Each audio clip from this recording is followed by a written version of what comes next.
So today I also commit to uprate such benefits by inflation with an increase of 10.1%. That is an expensive commitment costing £11 billion, but it means 10 million working age families will see a much needed increase next year, which speaks to our priorities as a government and our priorities as a nation.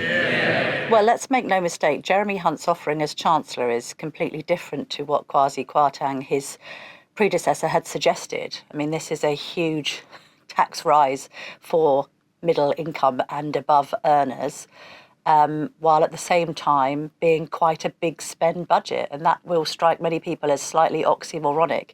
You're trying to fill a black hole, and you're not only raising taxes, but also raising spending in a sort of Brownite way. This is the problem for Tories, right? If it appears to be a sort of red Tory budget, where's the argument for voting for them come 2024? If people say, oh, actually, it's the Tories who are putting our taxes up, they can't use that traditional argument that we are the people that keep taxes low and that are better for businesses and allow you to keep more of the money in your earnings. The other interesting thing about the budget, I thought, was the fact that the word Brexit was mentioned, I think, only once towards the end when Jeremy Hunt talked about some supply-side reforms and making the most of Brexit opportunities. Many, again, will argue that this should have been something that happened as soon as Boris Johnson came into power, you know, a degree of deregulation, a way of maximising our separation from Brussels in a way to make us more competitive against the likes of Germany and France. I mean, as it stands, the figures are dire. The UK will have the worst economic decline in Europe next year, and by some margin. So again, you'll have Tory backbenchers frustrated that we are now 6 years out from the referendum result, and still this maximising of some of our post-Brexit opportunities doesn't appear to have materialised. There may be a recession made in Russia, but there is a recovery made in Britain.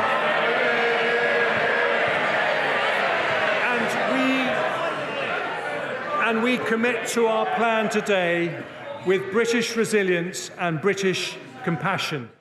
So there's obviously been a calculation by the government here that the most vulnerable in society, pensioners who deserve a triple lock, people who are claiming benefits, they deserve to have inflation-busting wage increases. However, the negative argument to that is it's actually now you're putting on the shoulders of working people the biggest tax burden that we've seen since the Second World War. Also, the Conservatives are meant to be the party of business. And the criticism that's already coming in from SMEs is, well, hang on a minute. At every turn, you are eviscerating our profit margins. We've just come out of the pandemic. Things have really been difficult. The corporation tax rise now from 19 to 25% means you're cutting 6% off our margins. They're then doing different things with capital gains. They're giving some business rate relief. But actually, when it comes to salaries and wages, employers feel doubly taxed because of national insurance contributions affecting them, but also the people that they pay. And this whole tax burden rising to, I think, now 37.1% of GDP. That's unprecedented. People may forget that under Labour, under Tony Blair, the number of people who were paying tax in that higher rate band of 40p in the pound and above was around 1 million. Now, I think it's 5.5 million people are going to be in that top rate band. So that's anyone basically earning over 50 grand. While we appreciate that the average wage in this country is about 27, 28, people on 50 grand who are living in the southeast, who are facing skyrocketing energy bills, a mortgage rate hike, probably higher rents as a consequence of what's happened to the mortgage rates, the interest rates and the housing market. If they're going to be taxed more, where are they going to get their extra income? This is a balanced plan for stability, a plan for growth, and a plan for public services. It shows that you don't need to choose either a strong economy or good public services. With Conservatives, and only with Conservatives, you get both. And I commend this statement to the House. So this idea of, there'd be support for helping the most vulnerable, but quite rightly, people who are working and people who are setting up businesses that in turn employ other people are going to be saying, why is the so-called party of aspiration, entrepreneurialism and business making our lives even harder? Cost of living crisis is harming not just our poorest pensioners, but all pensioners. So because we've taken difficult decisions elsewhere today, I can also announce that we will fulfil our pledge to the country to protect the pensions triple lock. But if this was a budget to kind of like keep the markets happy and stabilise the markets had already stabilised. That will be the Tory backbench argument here. Hang on. There were very many reasons why the markets reacted as they did to the Kwasang budget, and equally a lot of Tories think that the Bank of England had a large part to play in its mismanagement of that situation, and 80 billion being dropped into the gilts market and all that argument. Tories are staying silent for now, first of all because they can't oppose their third Prime Minister in as many years. They need to look as if they're in support of Rishi Sunak because they can't do any more infighting. They're already facing, frankly, an existential crisis at the next general election, so they've got to fall in behind the Prime Minister. But also, as with every budget, it's not the first 12 hours that counts, it's after the first 24. So what Tory MPs will be waiting for is newspapers like the Telegraph to analyse this stuff and in a way tell them what they should think about it. They might have their own thoughts already, but when stuff like this lands, it usually takes a couple of days before the chinks start to appear. And that's what Tories will be holding their counsel and taking their lead from commentators and the media. The theory of this budget is that government spending, so helping people out, for instance, ever more with their energy bills, and giving pensioners and people on benefits inflation-linked increases to those pensions and benefits, basically giving the public government money is somehow going to promote growth. The calculation will be, well, we're giving them more money to cope with these bills, and therefore they'll have more money to put back into the economy.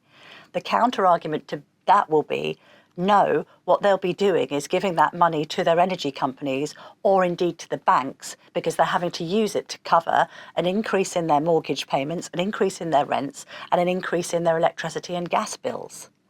So this is another gamble, because Hunt is clearly hoping this creates growth and prosperity. But if it doesn't, then he's going to be in real trouble come 2024. That I'm not cutting a penny from our capital budgets in the next 2 years and maintaining them at that level in cash terms for the following 3 years. He's tried to put off spending cuts to 2025, and he's doing that because he obviously doesn't want the public to kind of swallow the bitter pill that is tax rises and saving plans. So tax rises plus a form of austerity, which he knows is going to be politically difficult. But the argument being made by Tory backbenchers is it's going to be really politically difficult for us to argue ahead of an election, oh, and by the way, there are going to be spending cuts coming down the line, as well as the fact that you're taxed more than you've ever been. That means that although we're not growing our capital budget as planned, it will still increase from £63 billion 4 years ago to £114 billion next year, £115 billion the year after, and remain at that level, more than double what it was under the last Labour government.